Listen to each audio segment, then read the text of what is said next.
बात करने वाले हैं IBM X-Force के बिल्कुल नए थ्रेट इंटेलिजेंस इंडेक्स के बारे में। देखते हैं कि इस साल साइबर दुनिया के सबसे बड़े खतरे कौन से उभर कर आए हैं। चलिए एक सिचुएशन इमेजिन करते हैं। मान लीजिए कोई सुबह सुबह कड़ाके की ठंड में दौड़ रहा है और अचानक पैर एक ऐसी बर्फीली जगह पर पड़ता है जो दिखाई भी नहीं दे रही थी। अब सोचिए, अगर पहले से ही पता होता कि कहां खतरा है तो बचा जा सकता था, है ना? बस डिजिटल दुनिया में भी कुछ ऐसा ही है। सही जानकारी होना यही वो चीज है जो हैक होने और सुरक्षित रहने के बीच का अंतर तय करती है। तो चलिए शुरुआत करते हैं इस विश्लेषण को। देखिए, इस पूरी रिपोर्ट में से 5 ऐसे नंबर्स हैं, 5 ऐसे आंकड़े जो आज के साइबर खतरों की पूरी कहानी बयां कर देते हैं।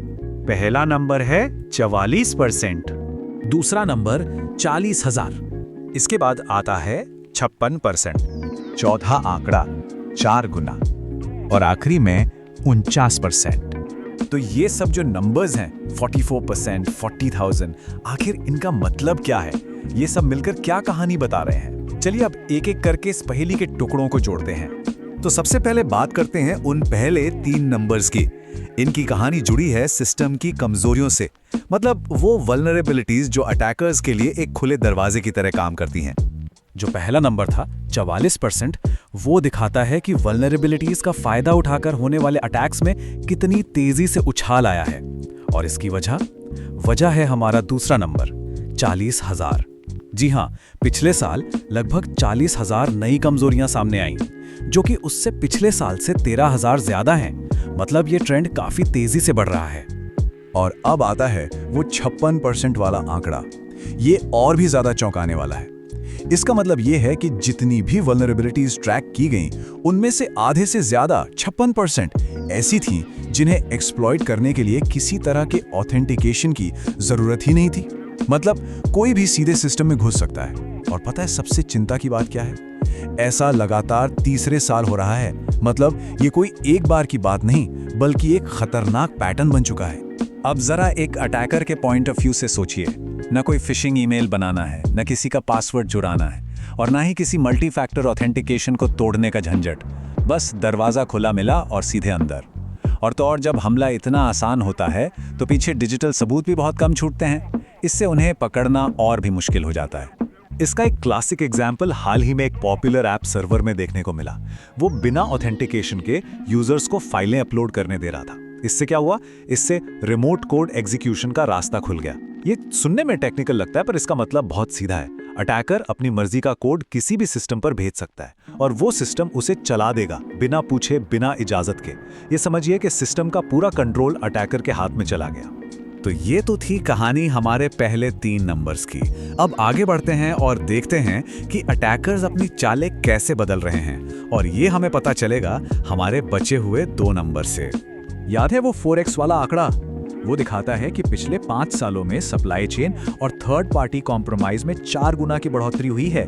सोचिए, 4 गुना। अटैकर्स अब सीधे उस जगह पर हमला कर रहे हैं जहां सॉफ्टवेयर बनता है, जहां उसे डिप्लॉय किया जाता है। ये कुछ वैसा ही है कि कोई केक बनाने के लिए मैदे में ही मिलावट कर दे, तो फिर पूरा केक तो खराब होना ही है। पूरा का पूरा सिस्टम एक तरह से ताश के पत्तों के घर की तरह खड़ा है, जो कभी भी गिर सकता है।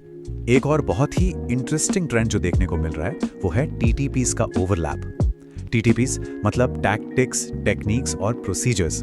देखिए, आमतौर पर क्या होता था कि जो राष्ट्र राज्य के हैकर्स हैं उनके काम करने का तरीका अलग होता था, और जो रैंसमवेयर गैंग्स हैं उनका अलग। लेकिन अब ये लाइनें धुंधली हो रही हैं। दोनों एक ही जैसे तरीके इस्तेमाल कर रहे हैं। जैसे नॉर्थ कोरिया के हैकर्स अब इन्फो स्टीलर्स का इस्तेमाल कर रहे हैं। ये खास तरह का मैलवेयर होता है जो पासवर्ड्स और दूसरी सेंसिटिव जानकारी चुराने के लिए बनाया जाता है।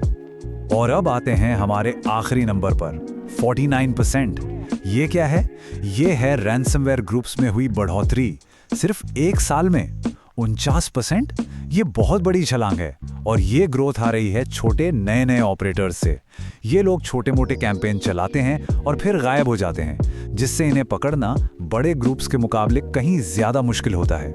देखिए, AI और रैंसमवेयर एज अ सर्विस जैसे टूल्स की वजह से अब रैंसमवेयर अटैक करना बच्चों का खेल हो गया है। मतलब सेट करो और भूल जाओ।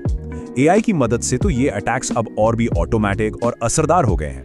और क्योंकि इस दुनिया में घुसना इतना आसान हो गया है तो अटैकर्स भी हर जगह फैल गए हैं और यही वजह है कि उन्हें ट्रैक करना भी बहुत मुश्किल हो चुका है। ठीक है, तो हमने ये सारे नंबर्स देख लिए, खतरों को समझ लिया। अब सवाल ये उठता है कि आखिर इससे बचने के लिए किया क्या जाए। तो कुछ जरूरी कदम है जो उठाए जा सकते हैं। सबसे पहले तो इस पूरी रिपोर्ट को पढ़ना चाहिए ताकि दुश्मन की पूरी ताकत का अंदाजा हो।